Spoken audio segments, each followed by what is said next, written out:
Firstly, download Moodle.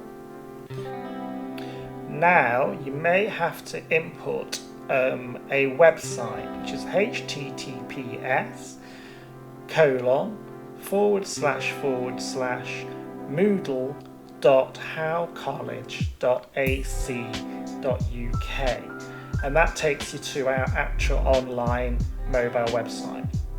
Input the details, and then you'll be prompted to add your college username and password. It's just the same as logging onto a desktop computer. Click login, and it should take you straight in. If you click on the little academic hat, it'll list all the courses, and there you go. You can see the courses coming up. Little cat video there for your induction. And then if you scroll up and down, you can see the rest of the information. And it's just like using it on the computer.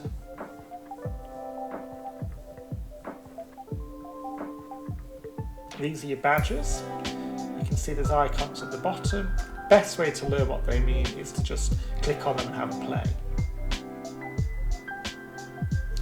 And here you've got grades, files, reports. The most important one is badges, so let's click on that one. And there you go. In this case, I've got the critical thinking badge. And that's one of the badges you'll get. And then that's it, really. You just have a look at all the courses, again click on the little academic hat, and then that's it.